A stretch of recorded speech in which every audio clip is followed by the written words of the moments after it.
السلام علیکم، فیاض احمد آپ کی خدمت میں حاضر ہیں۔ ہمارے ساتھ موجود ہے پاکستان تحریک انصاف کے مرکزی ترجمان معظم بٹ صاحب، ایڈوکیٹ ہیں اور لیگل ایڈوائزر بھی ہم کہہ سکتے ہیں۔ پاکستان تحریک انصاف کے جتنے بھی زیادہ تر کیسز ہیں پشاور ہائی کورٹ کے اندر یہ بھی دیکھ رہے ہیں۔ بہت شکریہ بٹ صاحب۔ ایک ایشو چل رہا ہے جو سنی اتحاد کونسل کے ساتھ اتحاد کے بعد جو سیٹیں لاس کی ہیں پی ٹی آئی نے، اس پہ کوئی کہہ رہا ہے کہ شیرانی گروپ کے ساتھ ہونا چاہیے تھا، اس جماعت کو جائل کر لینا چاہیے تھا، کوئی کہتا ہے دوسرے جماعت کا لینا چاہیے تھا۔ ایک جماعت کے ساتھ آپ بھی بات چیت کر رہے تھے، وہ تھے پرویز خٹک کی جماعت۔ تھوڑا بتائیے گا، تمام چیزیں آلموسٹ فائنل ہو گئی تھی، پرویز خٹک بھی استعفیٰ دے گئے تھے، پھر کیا ہوا یہ اچانک؟ اصل میں ہونا یہ تھا کہ جو استعفے تھے نا، نظم کے لحاظ سے ہمیں چیئرمین شپ اور وائس چیئرمین شپ اور سیکرٹری جنرل شپ اور جو مجلس عاملہ ہے اس کی اکثریت درکار تھی، اور یہ چیزیں طے بھی پا گئی تھیں۔ اس کا معاملہ جو ہے وہ ترتیب دے دیا گیا تھا۔ تو اس میں پھر خواتین کی نشستیں تھیں۔ خواتین کی نشستوں سے ہماری پارٹی کا تقاضا یہ تھا کہ سب سے استعفے لے کے الیکشن کمیشن میں جمع کرائیں۔ تو پھر اس میں پورے صوبے سے خواتین کو جمع کیا گیا، اور چترال سے اور باقی ریجنز وغیرہ سے وہ آئے اور انہوں نے استعفیٰ جو ہے وہ دے دیا۔ تو وہ استعفے انہوں نے کہا تھا کہ 4 بجے تک آپ نے جمع کرانے ہیں، لیکن 4 بجے تک ہم الیکشن کمیشن نہیں پہنچ سکے، 4:30 تک پہنچ گئے۔ استعفے بھی ہم نے جمع کرا دیے، انہیں استعفے بھی فراہم کر دیے، لیکن اس دورانی میں یہ جو ہے اس سنی اتحاد کے ساتھ جا چکے ہوئے تھے۔ تو یہ معاملہ ہوا تھا، اور بہتر تھا کہ ذرا سا توقف کر لیا جاتا، لیکن شاید اس وقت کے حالات یا ارد گرد کے لوگ ایسے پرویز ہوں گے۔ خٹک استعفیٰ دے گئے تھے، ہاں جی۔ محمود خان بھی استعفیٰ دینے والے تھے۔ محمود خان نے کہا تھا کہ میرے لیے سب سے امپورٹنٹ بات یہ ہے کہ میرا تعلق جو ہے نا خان سے ریسٹور ہو جائے۔ اندر سے وہ محسوس کر رہے تھے کہ یہ جو کچھ بھی ناخوشگواری ہوئی ہے وہ اس پہ خوش نہیں تھے۔ وہ یہ کہتے تھے کہ خان صاحب ہمارے لیڈر ہیں، اور خان صاحب کو بھی پتہ ہے کہ کن حالات میں یہ واقعہ ہوا ہے۔ تو یہ مطالبہ آپ لوگوں نے پیش کیا تھا کہ آپ استعفیٰ دے دیں؟ ہاں، یہ بات طے ہو گئی تھی، اور دیکھیں ان کی طرف سے کلی اختیار جو تھا اچھا، وہ حبیب نور صاحب کے پاس تھا، ٹھیک ہے، وہ ان کے سیکرٹری جنرل تھے، صحیح ہے۔ نیگوشیٹ وہ کر رہے تھے۔ میں جب نیگوشیشن کے پروسیس میں گیا تو میری محمود خان سے بھی بات ہوئی، اور پھر محمود خان صاحب نے جا کے پھر استعفیٰ بھی لیا خٹک صاحب سے۔ وہ استعفیٰ حاصل کر کے وہ بھی ہم لے کر آئے آگے، خواتین کو بھی اکٹھا کیا، تو سارا پروسیس ہم نے کرنا تھا۔ پھر اس دوران میں ہم نے یہ بھی کرنا تھا کہ پھر محمود خان کی ملاقات بھی خان صاحب سے کروانی تھی، تاکہ بس وہ ان کا ایک طرح سے وہ اخلاقی طور وہ پہ، ملنا چاہ رہے تھے۔ ہاں اخلاقی طور پہ محمود خان جو ہے وہ اچھا نہیں محسوس کر رہے تھے کہ یہ تو جو کچھ ملاقات بھی نہیں ہوا ہے۔ پائی، پھر جی، ملاقات نہیں ہو تو اس سے پہلے یہ معاملہ ہو گیا نا کہ سکی۔ یہاں پہ یہ سنی اتحاد کے ساتھ چلے گئے۔ انہوں نے تو پورے کھلے دل کے ساتھ، پورے واضح طریقے کے ساتھ جو کچھ کہا ہے وہ انہوں نے کیا ہے۔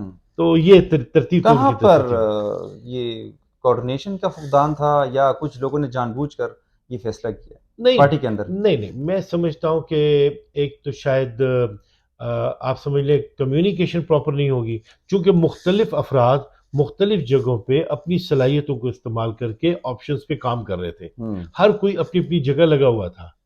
تو اس ترتیب میں آپ یہ سمجھ لیجئے کہ یہ سچویشن پیدا ہو گئی، اور یہاں پہ ہیسٹ میں یہ کام ہو گیا۔ تو یہ اتنا بڑا نقطہ یہ کس طرح مس ہو گیا کہ سنی اتحاد کونسل کے اپنے سربراہ نے بھی آزاد حیثیت سے الیکشن لڑا، انہوں نے خواتین کے لیے نشستیں جمع نہیں کی؟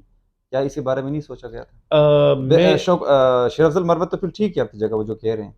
شیر افضل مروت بھی اپنی جگہ پہ ان کا نقطہ ہے، باقی احباب بھی اپنی جگہوں پہ، لیکن بات یہ کہ کلیکٹیو وزڈم کی ضرورت ہوتی ہے، حالات کا تقاضا ہوتا ہے۔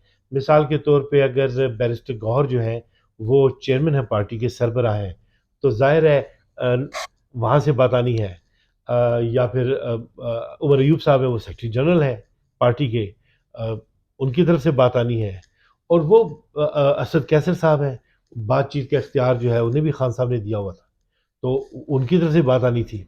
تو بات یہ ہے کہ اس تمام تر معاملے میں سمجھتا ہوں کہ اس چیز کو شاید کنفیوژن کا ماحول تھا، اوپر قیادتیں مصروف تھیں مختلف جگہوں پہ، اور اپنے اپنے انداز سے سوچ رہی تھی۔ یہاں پہ شاید کوئی ہوگا سائیکلوجیکل ایسپیکٹ بھی ہوگی، چونکہ اس درمیان میں یہ ضرور تھا کہ جو اپنی پارٹی کے جو گروپ تھے نا، اس میں مالا کنڈ کے جو احباب تھے، M N As, M Ps وغیرہ، ان کی طرف سے ایک بڑا ایک شور بپا ہوا تھا، یہاں پہ بھی کچھ لوگ یہ کوشش کر رہے تھے کہ ان کے ساتھ نہیں ہونا چاہیے. نہیں، ایسا ہوتا ہے کہ ہر کوئی اپنی ایجنڈے پہ کام کر رہا ہوتا ہے. تو اس وقت یہاں پہ بھی جو ہے لوگ ہیں اپنے اپنے ایجنڈے پہ کام کر رہے تھے، لیکن ہمارے چیف منسٹر صاحب جو ہے نا گنڈاپور سے بڑے کلیئر ہیڈڈ آدمی ہیں. وہ سمجھدار بھی ہیں، کلیئر ہیڈڈ بھی ہیں اور ڈیسائسو بھی ہیں. لیکن یہ ہے کہ اس گیون سرکمسٹانسز میں وہ جن لوگوں میں گھرے ہوئے ہیں تو ظاہر ہے سننا تو اس وقت انہوں نے ان کی ہے. تو میں سمجھتا ہوں کہ اگر اس درمیان میں جو ہے اس بات کی تسلی کر لی جاتی تو شاید یہ بات ایسے نہ ہوتی. چونکہ جنید سے جب میری بات ہوئی تھی ایم ایل اے صاحب سے یہ خیر سگالی کے انداز میں، تو اس موضوع پہ بات ہوئی تھی. ان کا کہنا یہ تھا کہ ہمیں خٹک صاحب سے زیادہ تحفظات جو ہیں وہ تو محمود خان سے تھے. ہمارے پر تو اتنا زور جو پڑا ہے محمود خان کی وجہ سے پڑا ہے.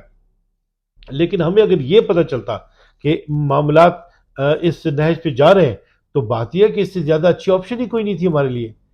تو انہوں نے بلکہ ایک طرح سے افسوس کا اظہار کیا کہ کاش ہمیں یہ پتا ہوتا تو ساری چیز ٹھیک ہوتی. تو آپ یہ سمجھ لیجئے کہ وہ انڈیکیٹرز جو ہے نا وہ شاید پراپرلی کام نہیں کر رہے تھے. اور یہاں پہ ہم نے تو بات جو چلائی بڑی ذمہ داری کے ساتھ چلائی تھی، اس لیے کہ اس میں ہم نے لوپ میں سبھی کو لیا.